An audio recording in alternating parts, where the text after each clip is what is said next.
เห็นงานอยู่ไทยสู่ชีวิตโตคนเดียวเวลาไปต่อบัตรสปอร์ตเนาะกับข้อมูลคนลาวหลายๆคนก็ดีใจเลยทุกคน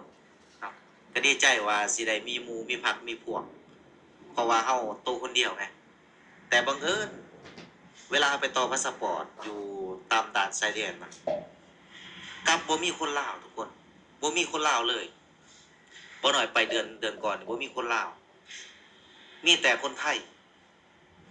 บ่หน่อยก็งงว่าคนไทยเป็นยังคือต้องไปต่อพาสปอร์ตเนาะในรถตู้ก็มีแต่คนไทยเพราะว่าเขาบ่เว้าลาวเขาเว้าไทยเบิดเลยเนาะบ่หน่อยคิดในใจนะว่าอย่างน้อยเนาะเฮาเฮ็ดงานโตคนเดียวเนาะมื้อเฮาไปต่อพาสปอร์ตเฮาสิได้ปลดปล่อยสิได้มีหมู่มีคู่เนาะสิได้ถามข่าวคนประเทศเดียวกันแต่บ่ได้เป็นอย่างที่คิดเลยทุกคน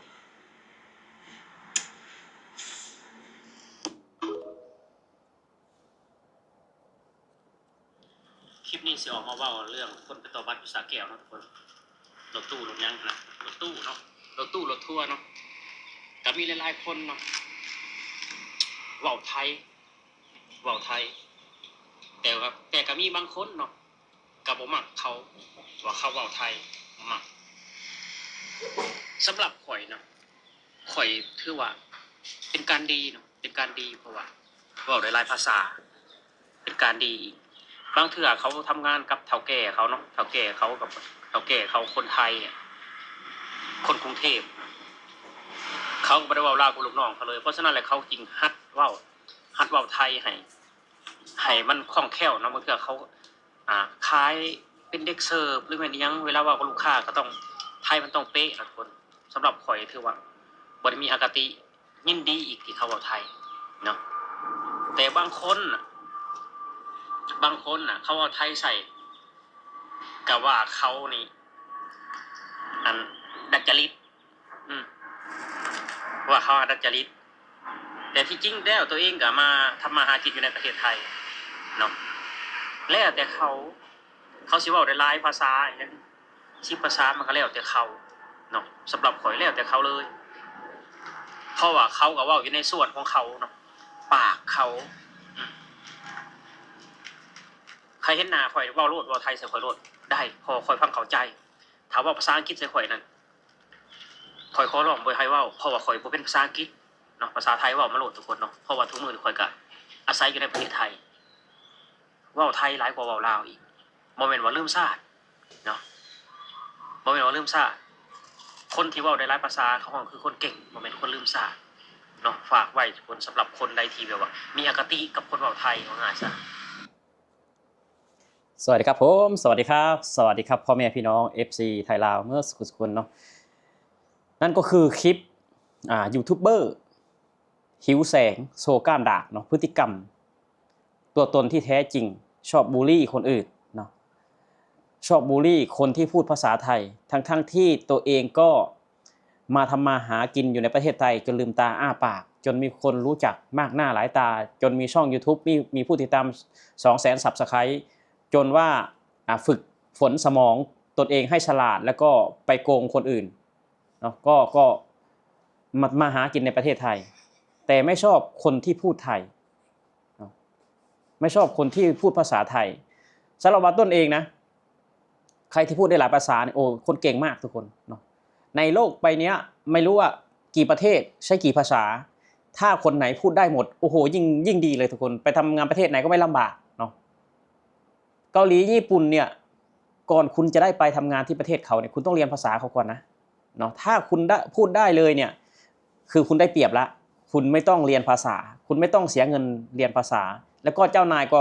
รีบรับคุณเข้าทำงานทันทีเพราะว่าภาษาเกาหลีภาษาญี่ปุ่นภาษาอังกฤษคุณไม่บกพร่องคุณไม่ตกเนาะเพราะฉะนั้นแล้ว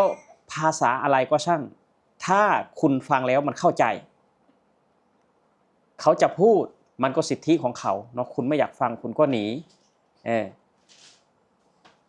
คนที่เขาพูดออกมาเขามั่นใจว่า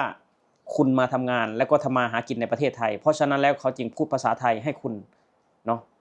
เขามั่นใจว่าคุณเข้าใจอยู่แล้วภาษาไทยเพราะว่าคุณก็ทำมาหาแดกอยู่ในประเทศไทยทำไมต้องมีอคติกับประเทศไทยด้วยทำไมต้องมีอคติกับภาษาไทยคนที่เจริญทางด้านความคิดเนี่ย เขาจะเข้าใจนะว่าคนพูดได้หลายภาษานี่คือคนเก่งไม่ใช่คนลืมตัววัวลืมตีนคนที่พูดได้หลายภาษานี่คือคนเก่งทุกคนนี่แหละทุกคนคือพฤติกรรมยูทูบเบอร์ที่บอกว่าตัวเองเก่งตัวเองฉลาดหิวแสงโชว์กล้ามดากมากดรายงานช่องคนอื่นมากดรายงานช่องคนที่มีพระคุณมันยังทำได้ลงคอและคนอื่นแหละมันจะไปเหลืออะไรเราทำงานอยู่ในประเทศไทยเราพูดไทยเราพูดอะไรก็ได้แล้วแต่ทุกคนแล้วแต่ครับถ้าคุณไม่รักประเทศไทยแล้วคุณมาทางประเทศไทยทำไมคุณจะไปอยู่ที่ไหนคุณก็รักประเทศนั้นผมเองเนี่ยผมมาอยู่ประเทศไทยผมก็รักประเทศไทยนะบ้านผมก็รักประเทศไทยผมก็รักเนาะเหมือนเมียเราเนี่ยทุกคนเหมือนเมียเราเนี่ยเรารักเมียเราถามว่าเราลืมแม่เราไหมเราไม่ได้ลืมครับรักทั้งสองอันนี้ก็เหมือนกันเนาะเรามาประเทศไทยเราก็พูดภาษาไทยมันก็ถูกแล้วเขาไปต่อวีซ่าที่สระแก้วแต่ก่อนไปต่อวีซ่าที่สระแก้วเนาะแต่ตอนนี้ก็ไปต่อมุกดาหารนครพนมหนองคายจังหวัดเลยเขาอยากพูดภาษาไทยมันเกี่ยวอะไรอ่ะอยู่ในพื้นแผ่นดินไทยอ่ะ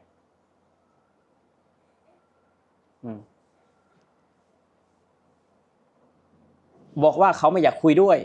ก็เขาเบื่อขี้หน้ามึงไงเขาไม่อยากคุยด้วยอ่ะถ้าเขาคุยด้วยแสดงว่าเขาชอบเขาไม่คุยด้วยน่ะคือเขาเบื่อขี้หน้ามึงชอบแบบนี้ในนิสัยมึงเป็นแบบนี้ไง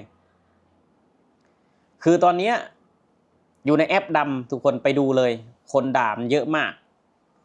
คนที่ได้รับผลกระทบจากการบูลลี่จากการดูถูกของมันในแอปดำนี่เข้าไปดูเลยโอ้โหเต็มเนาะเป็นคนขี้ขลาดตาขาวอ่ะทำผิดแล้วไม่ออกมายอมรับไม่ออกมาขอโทษแต่ดันออกมาบิดเบือนความเป็นจริงแถไปเรื่อยมันไม่ออกมาปกป้องแม้แต่เมียของมันเองเนาะถ้าเป็นบ่าวต้นทำผิดนี่นะบ่าวต้นจะออกมาปกป้องเมียนะจะออกมาทำคลิปเพื่อเมียเนาะถ้าเราผิดจริงอ่ะเราก็ออกมาปกป้องเมียเราไม่ได้ผิดผมผิดคนเดียวยอมรับคนเดียวลูกผู้ชายเป็นแมนเนาะอันนี้มันไม่ออกมาเลยไม่ออกมาปกป้องเมียเลยเนาะนี่แหละคือพฤติกรรมคนที่แบบว่าถอยเนาะพฤติกรรมถอยพฤติกรรมต่ำๆทุกคน